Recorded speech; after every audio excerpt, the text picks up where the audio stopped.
Over the Line Extra, your weekly Galway GAA podcast online at galwaybayfm.ie. Welcome on into Over the Line Extra, your GA podcast on Galway Bay FM. A little bit later on, Sean Walsh will be joined by Cyril Donnellan as they talk all things hurling. But let's start with a quiz question. So who's the only Galway ladies footballer with an All-Ireland Senior Inter-County medal and an All-Ireland Senior Club medal? Well, the answer is she's sitting in front of me, and that's thanks to last Saturday. Annette Clarke, congratulations. Thanks very much, Ollie. Yeah, geez, no, as I said, I wouldn't have known that stat now until you put it to me. But yeah, a nice one to have, all right, yeah. So, I mean, the big story here, and we all watched the Limerick GAA series on TG Cahir, and, you know, obviously the march to winning the All-Ireland and being the captain there. And the Limerick GAA story was really unfinished because it was done before last weekend, in that there was this 2-decade-long search for the Holy Grail with Kilkerrin Clonberne, and it was almost like a to be continued in that series. Amazingly, that chapter did come to an end in terms of your search for the All-Ireland Club medal last Saturday. Can you still believe, I mean, are you still pinching yourself that it happened? Oh, absolutely, yeah. I still pinch myself because, like, at the end of the day, like, as you said, you know, I've been, I suppose, trying to get there for so long, and you know, the team had to rebuild, and that, and in fairness, you know, even the girls, when they did come in, they were very young, like, you know, 15, 16-year-olds winning their first county senior in 2013. Do you know, I'm talking about, you know, the Divillies, obviously the Wards, Sarah Gormley, do you know, all these players. We just had to wait, I suppose, until they kind of developed and came through. And, you know, thankfully last Saturday, as I said, we got over the line with an All-Ireland. It's such a cliche that it's so hard to win an All-Ireland. But, I mean, Kilkerrin Clonberne is the perfect case in point. God, you've had such heartbreak. And it was probably fitting, was it, that it was Mourneabbey that you beat to finally get there? Oh, I think so, yeah, because I mean, we've had a couple of, I suppose, very close senior, or, you know, semi-final defeats over the years, and I suppose a reminder to people would be, I know people might say, look, you're dominant in your own county, or we were even dominant in Connacht the last couple of years, but I mean, when you get to that final four, and it's the same in the men's, you know, when you get to that final four of the provincial, like, I mean, it's only a kick of a ball, so we have been there or thereabouts where we've got beaten by a point or 2 points in semi-finals. And then I suppose the one that everybody would remember would be 2019, where we lost that final to Mourneabbey at the last kick of a ball. It was heartbreaking. Like, I mean, you know, the girls would even tell you themselves that we weren't over it. I mean, we spent the last 2 years just thinking and trying to get over that and trying to push on. And look, thankfully we did. And I suppose we've learned from our mistakes along the way. And to beat the actual current All-Ireland champions in a final, yeah, that was sweet. You talked about learning lessons. One of the big things I think that Louise Ward, your captain, spoke about was managing the closing stages of a big game and how things went pear-shaped in Limerick against Mourneabbey. Was there a certain sense of naivety back then in that final a couple of years ago that you learned your lessons from? Because it certainly looked like there was far more composure when it came to seeing out that game in the closing moments in Birr. Yeah, there probably was. I mean, you know, you don't want to go making excuses or whatever, but, like, you know, the girls were, I suppose, that bit younger, and, you know, sometimes you need to be put into the scenario of that. I mean, you know, a lot of us would never have been in that situation where it was literally just, as you said, the last couple of seconds, you know, they put that ball over the bar and we didn't, you know, with the countdown clock, like in ladies football, we only get that at an All-Ireland final stage. So, I mean, the girls wouldn't have experienced that before, just the whole game management and, you know, managing the last you know, minute 30 seconds in a game, because at the end of the day it's not over until that clock and until the referee blows the whistle. And you know, we really did learn a lot from Limerick, and we used that experience going into the last day, that I suppose if we were going to be ahead or whatever, just to keep control of it.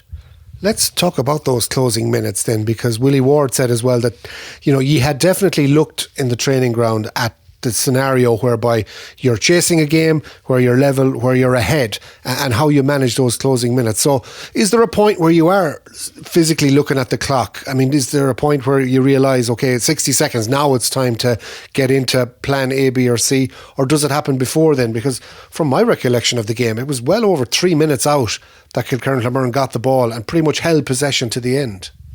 Yeah, well, I suppose there's no set time on it. Every player is different. But I suppose from my years over playing with the county, I would be more used to it. And in fairness, a lot of the girls now are involved in the county setup, so they would be used of that countdown clock.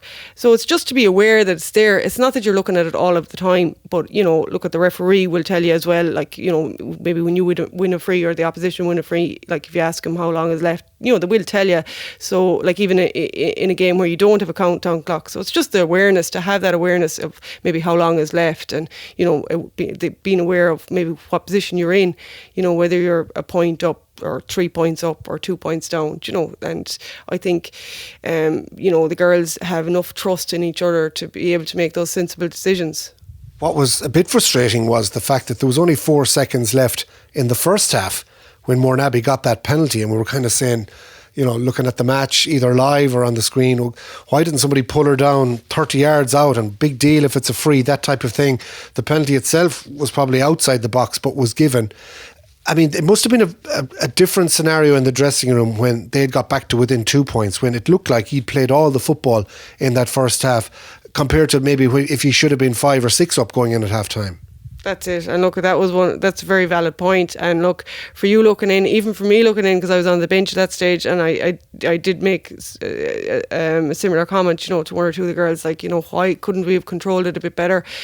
Look, it's different when you're out there on the pitch, and I suppose they're just concentrating so hard on, on putting in the tackles and the turnovers and that, and the ball just got up the pitch, very quickly on them. But look, they regrouped at half time, and I mean, it was a sucker punch at the time. But look, again, we had time. It was half time, so we had time to come back out and recover. And in fairness, Olivia de Villiers did that within the first minute of the second half. She just, she got a really good point, and it just put us back in another good place where we went 3 points ahead, and we were like, we're not going to let them back into this game.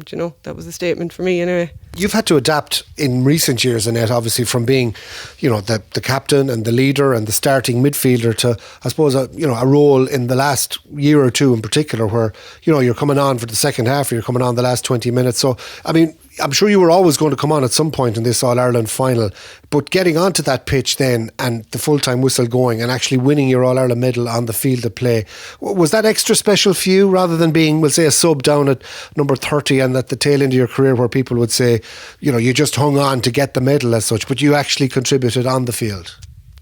Look, I think, I suppose for me, it was different for me this year because I know I'm not long back into the fold, obviously I had twins there in September, Lucy and Jack, so I suppose for me that was the priority, and I really wouldn't have got back into the fold only that Willie had rang me to see would I come back in, because obviously, the standard of a player I'd be and the way I'd be myself, I'd want to be training all year or whatever, so I didn't really feel like it was something I could do.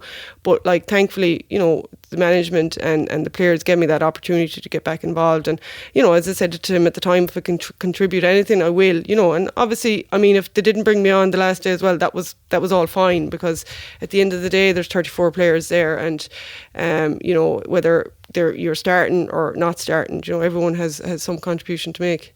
I still don't think there was anybody that would be given out about Annette Clarke getting onto the field of play for those closing minutes. And I suppose it does bookend that Kilkerrin-Clonberne career. You weren't always as dominant, and so you talk back about the early stages of your club career. It wasn't necessarily a case that you came in and you were contesting senior championships in Galway at the early years.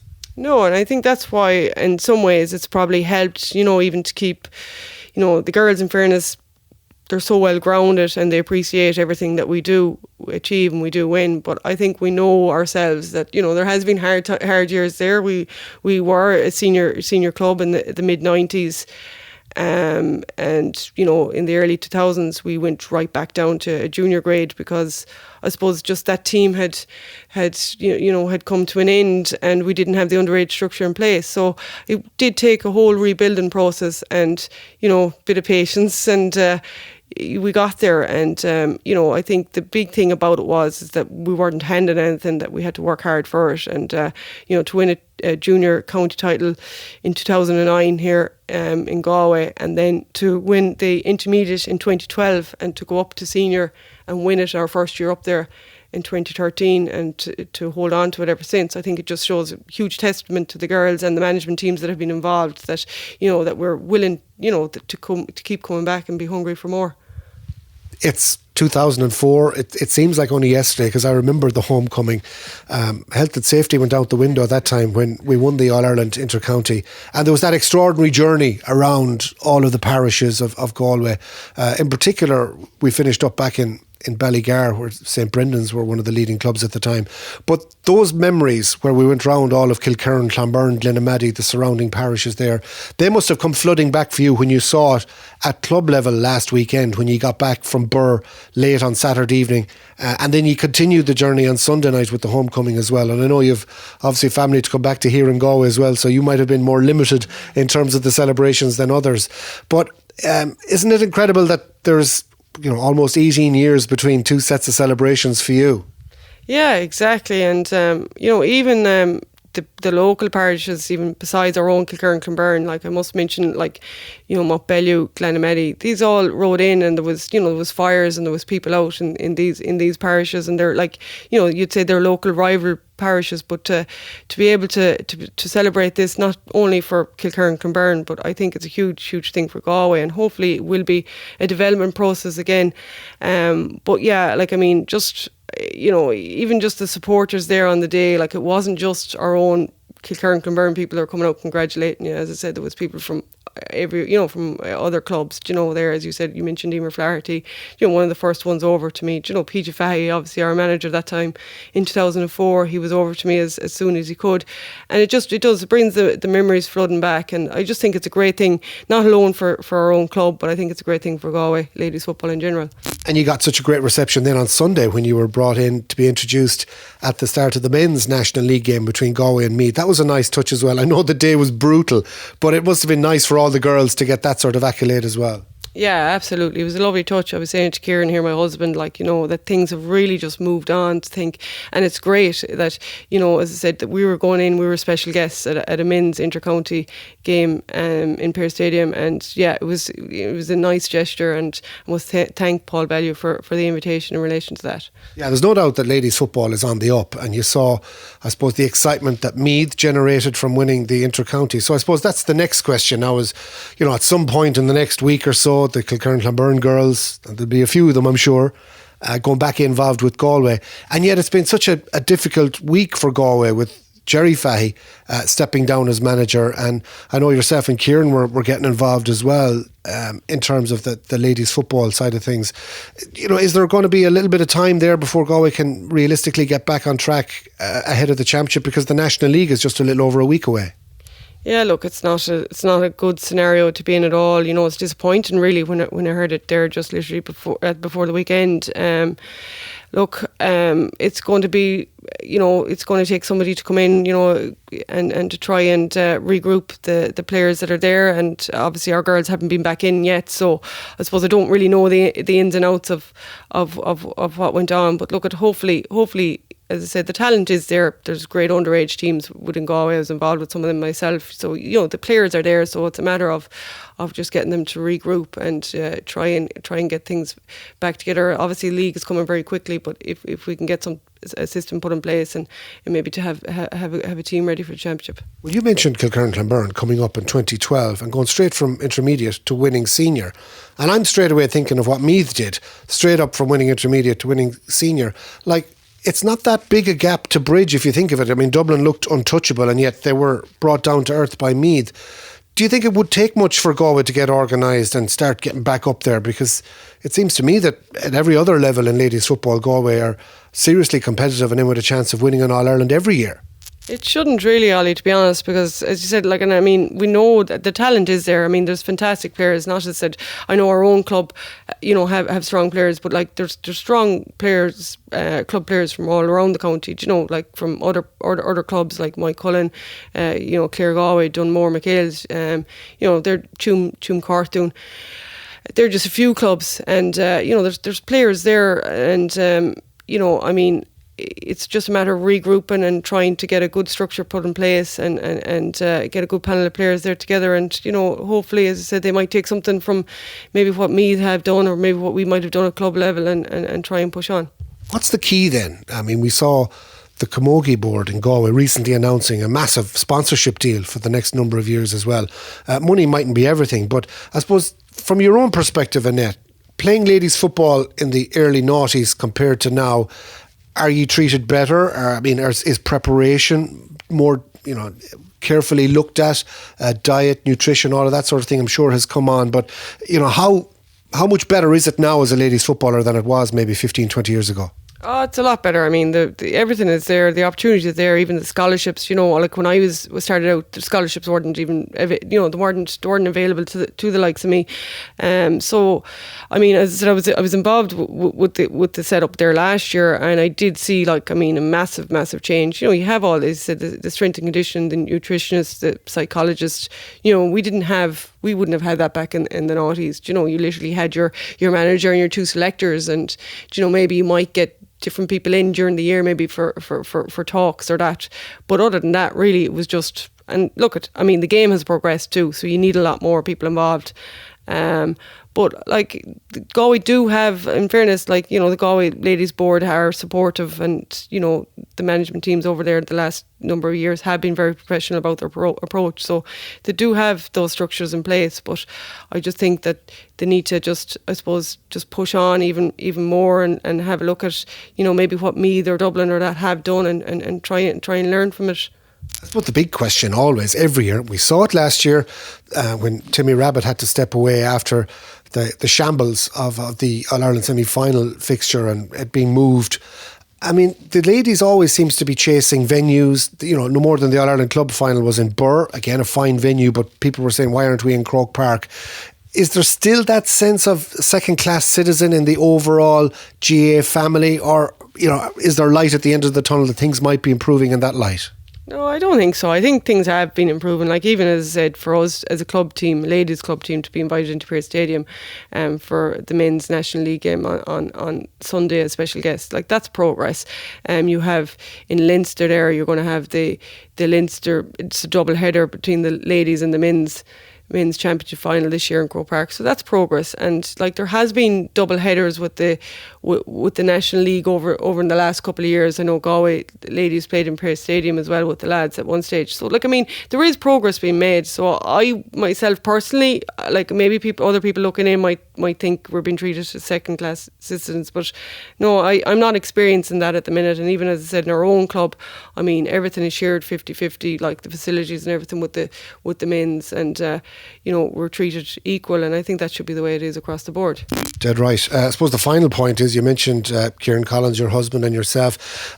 He has made the move from being a good player, a great player with Kilconnelly and with Galway into the coaching scenario. I mean, is that the obvious route for you? You've kind of gone down that road already, but how serious, I know you have a young family, you mentioned, and the twins. Would you like to be a Galway senior manager, or would you like to see a Galway a team managed by a lady in the coming years? Yeah, it'd be great, as you said, if you did see, as I said, more females getting involved or that. And I know Fiona Wynne has as a past player, had gone back into the setup as well this year. So it's not great to see more girls getting involved. For myself personally, even Kieran, even though I can't fully speak for him, but just for the moment, we'll just have to take a back step. Obviously, we were involved with some of the underage teams there, and I was even involved with the club underage and that. But at the minute, we'll just have to take a back step until. But look, that won't be forever either. So hopefully, get back involved at some stage.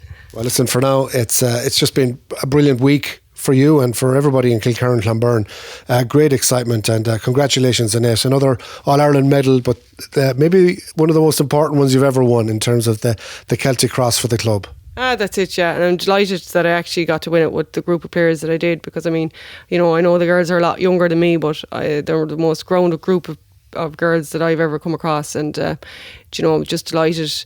You don't want to be naming individuals, but the Divilies, I must say, Michael there, I'm sure you know Michael, and he's just been involved. He's chairperson of the club, and to be involved, he was the manager when we won our first, county title back in 2013, and he's still involved with the management setup at the minute. So just, as I said, it's all about families and communities down there, and you've other parents then are involved within the committee.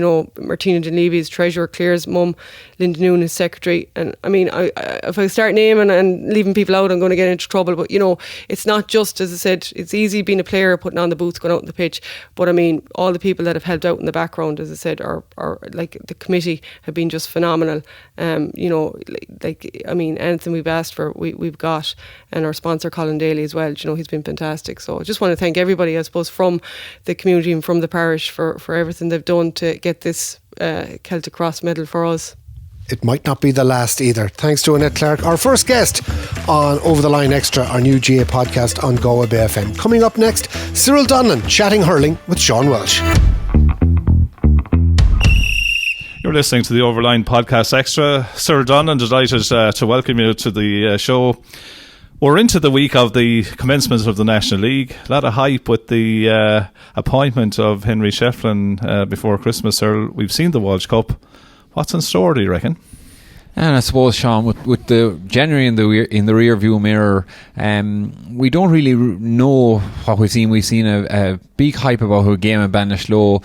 They were fairly good on the day. It was a kind of expected what January hurling is, and then we went into Dublin and we seen a poor quality game. We were bullied and pushed around a bit, and we lacked a lot, and then we got a win again in Antrim. I think it's very hard to cast any views on it so far, because sure, the number of players he's used to date is huge. The load for a lot of players in January would have been very heavy, trying to train, trying to play Fitzgibbon, trying to get challenges in-house challenges in with Galway. And I think it's the biggest panel from what I could see. I know there's a few chops or a few changes made last week, yeah. But it's the biggest panel I seen that I was, even in the 10 years I was in there, I would never have seen the numbers that we seen from Henry Shefflin that he has brought early on in the league.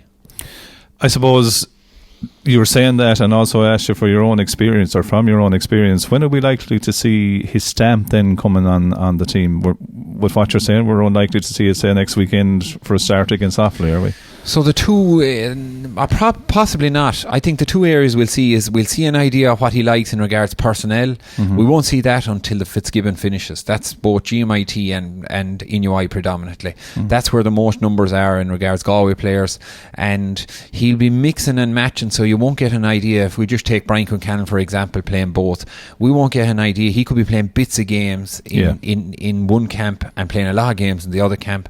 And until he's down to one team, will we see, oh yeah, that player is really in his eye, and he wants to have him. So there'll be a few weeks where they'll be checking Fitzgibbon fixtures. They'll be wondering what day that team is playing, what day that team. Can we get him at the weekend? Could we change his training?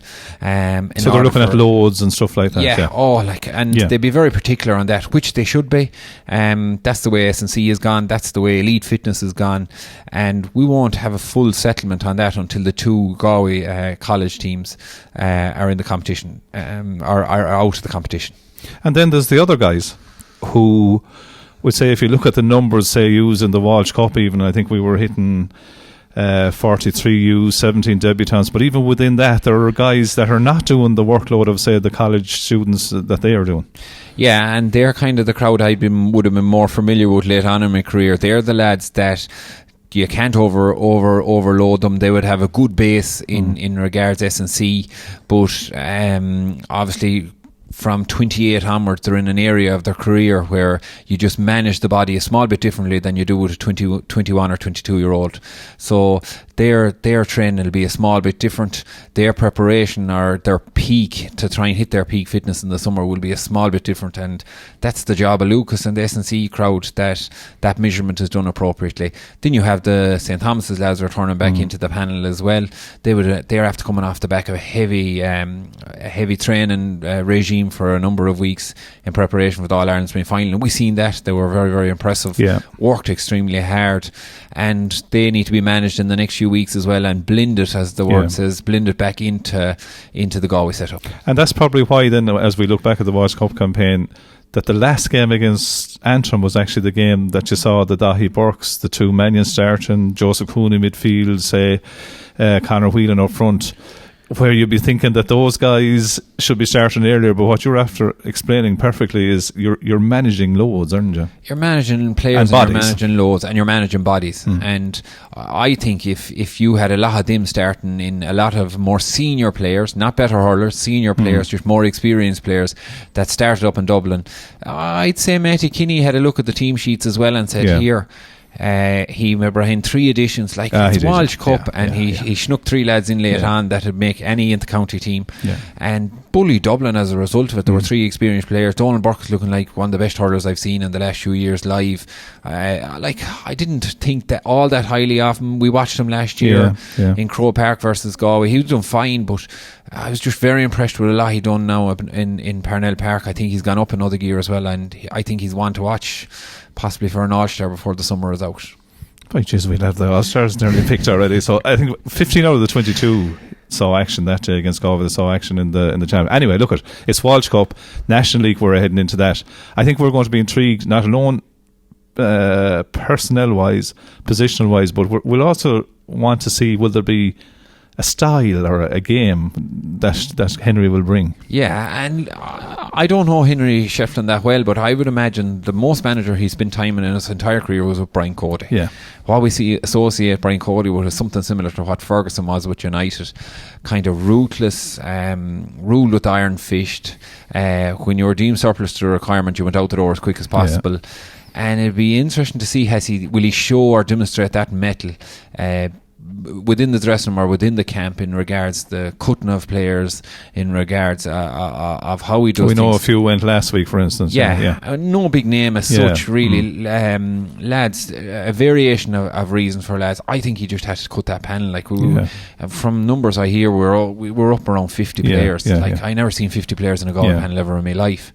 But there's probably, he's taken an opportunity to look at guys as well, probably. He has to get a feel for everyone. I think the new manager broadens the net. And then in the second year he tightens it a bit, and then in the third year he tightens it a bit more, because he's a great gauge for what he has or what he wants or what he's looking for. I think Shefflin coming up from Kilkenny needs to keep that as wide as possible, and to view as much as possible to get a gauge for where they're at. I suppose the league, the Walsh Cup, we probably won't be having this conversation come the end of April to June when the championship is up and running. How important is it in this current format now, where we have it's the first year, we hope we're out of COVID, the split season, it's the real first year of it, isn't it? Yeah, I think he'll want to win league games. I think even he got a few sticky questions from a 19-point defeat in the Walsh Cup off the media. He worked in the media himself, he understands it very well, and RTE and all of that, and I think he will want to be winning games. He'll want to win a few games just to keep pressure off him. He wouldn't have liked the razzmatazz that we've seen in Ballinasloe with thousands coming for the first game. I'd say he's delighted that's over and done with now, and but he'll want to just keep slowly building. He wouldn't like another heavy defeat like we got up in Dublin. He just wants to slowly build confidence within the players, but outside of the squad and within the national media, I think he'd just like to churn along, be competitive. If he lose a game by a point or two, what harm, but to get a few wins along the way. If the losses start stacking up against him, I think he'll feel the pressure from the media, because they're gripped by his story now. No one can believe he came up across the country and landed up here in Galway. And it's a headline act at the minute. Anyone that wants to talk about Henry Shefflin and Galway, you'll get eyes on the paper. And I suppose finally, there's logistics as well to think about. I mean, there's a new management team coming in. Even things like match day prep, what do you do, where do you do your warm up, what's involved in the warm up, your backroom team, your nutrition team, as well as picking the players. There's so many different aspects now, isn't there, to put together as well, which takes a bit of time as well. Yeah, and there is, I know there's a core has remained as well. There's a core that has remained. Lucas and those lads. And I think Kevin Lally has been involved in big days with basically the Galway Miners, which is Brian Hanley's setup, and also his own setup with St. Thomas's. They've been involved in plenty of big days. Shefflin himself has been involved an awful lot over the years between Ballyhale and Kilkenny, so I think they'll get and a blend. Joyce, of course, was part of Meadows. So they'll get a blend and a mix of what they want. They will definitely not go with the same regime. They'll want to put their own little stamp on it, which is very, very good, and that's what you want. And they'll plan and plot that between themselves relatively easy, just to try and get their own stamp on it. We're looking forward to it. I tell you, the National League, I think it always whets the appetite. And the other thing as well is that there's a huge appetite, isn't there? I mean, a lot of people haven't gone to games. Some have, but now suddenly it's like the door is open and there's even chat about it, isn't there? Like, people are dying to see the game in the flesh again. Yeah, talk of season tickets and just getting in about and games in Pearse Stadium and getting a look at the team. I think it'll be a great year in regards attendance for the GAA. I think people have missed it and they'll be very quickly attracted back into that scene, or that type of hitting off summer games and all of that. So we'll look forward to it. We certainly do, I'll tell you. And now that you're a married man and everything, sure you'll be able to say what is most of the year. Now, listen, inter-county season is over. The club season comes in, and I suppose one of the biggest talking points domestically in Galway is the proposed revamp to the senior and intermediate and the junior championships. And this, of course, is the dictate coming from Croke Park, Cyril, in terms of reducing your senior and intermediate championship to 16 teams. Obviously, in Galway right now, we have 24 teams in senior, divided into a senior A and a senior B. And we have this year 16 teams in the intermediate championship. This one is going to cause talk, and we're going to touch on it now. I think it's something we're going to come back to pretty regularly, because I think the implications are now being felt at club level of what this move is. We're unsure. Does it happen straight away this year? I think Galway may be looking for a derogation for a year to kind of bed in or whatever, but look, at change seems to be coming down the track, sir. And if you want to store a club, the one thing you store them by is their status. Would that be a correct statement? Yeah, it's accurate. And I would probably, my own views on this, and I haven't really spoken to too many. I've gone to a good few meetings in the next few days in and around this. But my own views on this is we need to reduce the number of clubs, senior clubs in Galway. That is just my straight view on it. I think at the start of every year you probably have maybe six or seven clubs that have a right chance of winning a county championship. Thomas is the only one that has done it the last few years, so the standard is exceptionally high. I'd say around 6 for that, and I would say around another 18 that are really togging out, trying to make progress, trying to do this, trying to do that, spending a lot of money, and with no joy at the end of it, and no look of joy at the end of it. I think we're far too much when you look at the other models in other counties, whether you want to look at the Kerry football model, whether you want to look at the Kilkenny hurling model or the Cork model. I think there's no benefit to the current system we have in place, other than you can call yourself, if you're in that lower 16 or 18 teams, that you can call yourself a senior club, whether it's that senior A or senior B. Croke Park are pushing for change. I think it'd be very hard to see to achieve 16 teams, 8 teams go down in the 1 year. It's 8 teams going down in probably 1 year. Yeah, it's a lot. Yeah. And I think I hadn't spoke to the county chairman Paul Belly on it, but I think it's and in fairness they have to come with this. And I think they're going to get a bit of resistance from the clubs. And it's just where I was trying to think, where am I fitting with this? I think I played intermediate with Pearses. We were at one stage a poor intermediate team. Then we won an under 21B. We came into 2 intermediate finals, hovered around there for a few years. We won an intermediate, and there was a huge lift in the area. We went on to All Ireland series. In that there was a huge lift in regards to finances, fundraising, both around national schools. Status, I suppose, it was huge. And then we became a senior club. And then I was involved in the coaching with Hascarfona. They got to an All-Ireland club final. That was a huge lift to that area as well. Give them a great buzz. Obviously the 2 Manions hurling with Galway could give them a lift back there. But when you get out of Galway and you get to the next level, you're faced with, you're the 25th best team in Galway on paper, and then you play the 13th best team in Kilkenny. Yeah. And Ordenmore are the only team that have came. Numerous teams have applied and tried and went to Croke Park. Ordenmore are the only ones that they played a team that got 2 lads sent off. They were blessed with luck the same day to have won that. So it's not fair when you come out of Galway what you're meeting against other counties. I think wouldn't it be unbelievable if you had a junior team, an intermediate team and a senior team, 3 teams from Galway every year coming out of Galway, and 3 different clubs with an opportunity to go and compete in Croke Park. I think that's huge for a club, from a club perspective, to play in Croke Park. I played in Croke Park a number of times with Galway, but never with Pearse's colours on, and it's probably a small regret in my head. But in order to do that or achieve that, you need to lose what they call the status of being a senior hurler, and people find that hard to take. And I think the difficulty is going to be a rise. Do you call that middle band, is that called senior B, or is it really called intermediate? Yeah. And it's a title, that's what it is, but it's a title that people and clubs dearly want to hang on to. They do. And I'm going to play devil's advocate here. And again, look, we're only touching on it here because I feel this is something that we will be talking about for a while here. Now, I know there's also a time pressure imposed to get this into place, right? But talking to a few people in East Galway for the minute, right, and I suppose a lot of that now is maybe the intermediate championship. The likes of the Kiltormers, the Millick Aircourts, the Clonberne, just to take them, right? If you're hurling intermediate there, right, there's going to be a year of the intermediate championship, I think, where no one goes up, if I'm correct, right, which is one. Yeah. I don't think that's going to be universally accepted without a struggle, to put it mildly. Secondly, though, we'd say this year Ballinderrian are coming down after a narrow defeat to Teen Aberdeen in the relegation game. They're now down. So probably those 3 teams, and everyone intermediate is saying, right, okay, Ballinderrian are probably the team now, okay, we need to fix on. The following year, though, you will have 7 more coming with Ballinderrian. So you'll have 8 what were senior clubs, be it, probably A at some stage, probably maybe B. It depends. Anyone can go down here, right? Yeah. So you could have anyone come on.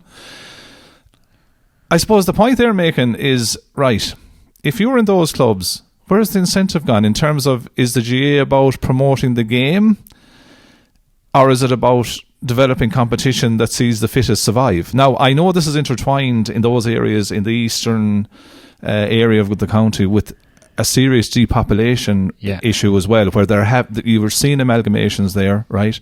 You're seeing lower numbers, but they're not going to take to this too kindly, are they?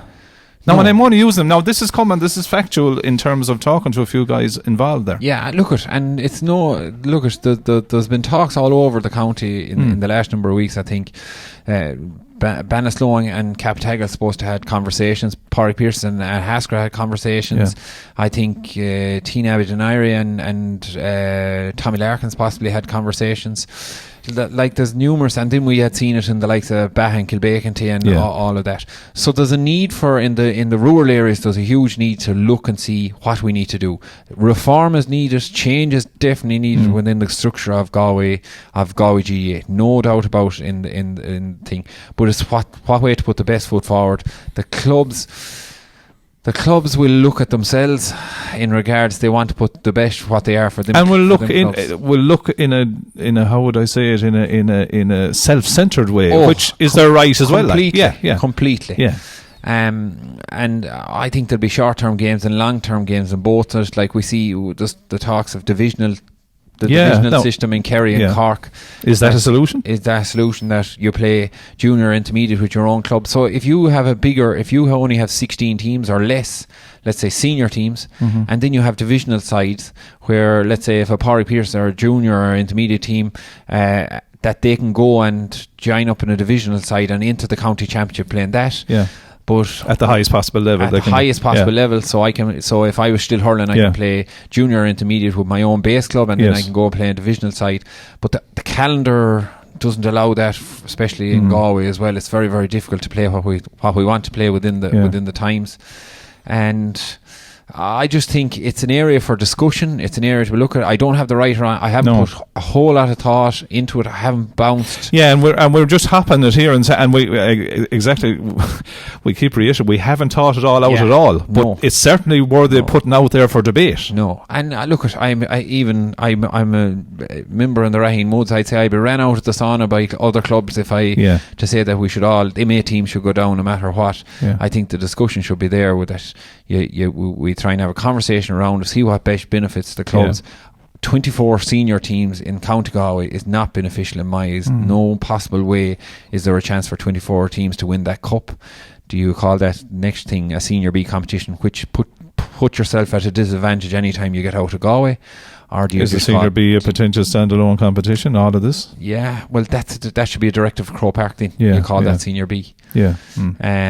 So plenty of proof there is, and we say you can see the thought process of clubs. I think there's an element of it being shoehorned in as well, isn't there? That probably is not fitting with people either. But we didn't sit down with teams for a few years either. No, that's the other element. For one reason or another. There was teams relegated. There's things catching up as well now. Yeah, that's catching up. That's right. There was a couple of years there. There's teams should have been relegated, simple as, and they didn't go down for one reason or another. And now it's left in a bit of a mess in the sense that 8 have to go down this year. Like if you were to go back and look at the history. Where would you see? And like even the 8, like it's all right saying. And we'd say everyone is looking at the lower end, but within the way that system is set up, right? The teams that in senior is going to be set up as 24 teams. I think it's teams divided into 4 groups of 6 teams, right? You will have a serious team or two getting caught there as well, right? Or you saw in last year's championship, right? If we sat here at this time last year, and I know you were involved with one of the teams, but we didn't see when the last 8 arrived. We didn't see. Say, okay, Capitagle, no Capitagle, no Loughrea, no Sarsfields, no Turlock, for instance, right? In a given year. Right? So if that was last year, you probably would have one of those ending up. And I think you see that a bit in Kilkenny. You see a huge movement up and down the ladder. So Carrickshock got to county finals. They were very good in senior. Next thing, all of a sudden, they're down and they have a bad year. Get a few injuries, you drop down to intermediate. We see Bennett's Bridge down in Kilkenny played in a junior. They won their junior county final, went on and won Leinster, won in All-Ireland, came back 12 months later, won in intermediate All-Ireland, and then bounced into senior and was very competitive in the senior championship. And there was huge scope that as quick as anything you're a senior team, but you could drop down a level very quickly, and 2 levels if you didn't look after yourself, and vice versa. But is that not part of the excitement? Is that not part of the... And is not part of the onus to be as good as you can be? There'd be some scrapping in the county championship next year if you said 8 teams had to go down. Like it'd be like relegation battles every day, and no one want to go down, and very good teams would find themselves down in the second tier. I think it's only starting, sir, isn't it? I know the decision. I think is it weeks they're looking for it, but I know. And look at everyone. The board is coming from it from one angle. Certain clubs are coming from one angle. Other clubs are. I only mentioned the eastern part of the county because I think there are other issues up there in terms of the numbers. It's very hard to drive something if you don't have the numbers. I'd also put in the caveat to the bigger population areas. There's also challenges there to get people who've moved into the area who may not have hurling backgrounds involved. So look at there's a lot of things all over the place. The blood pressure is rising in club meetings at the minute. That's for one reason or another. Basically passion to do with your own club and pure fear that you'll end up going down in the ranks very, very quickly. And I suppose everyone's trying to look after their own club in that regard. But we just need to have changes needed, and we need to make change as in the best way possible. And it's Croke Park that are directing, saying we need to go down to 16. They must see something as a benefit in that if they're trying to do that countrywide. Sir, it's been a pleasure. I look forward to the next time you go into the sauna in the Raheen Woods. Thanks. Cha-cha. Over the Line Extra, your weekly Galway GAA podcast online at galwaybayfm.ie.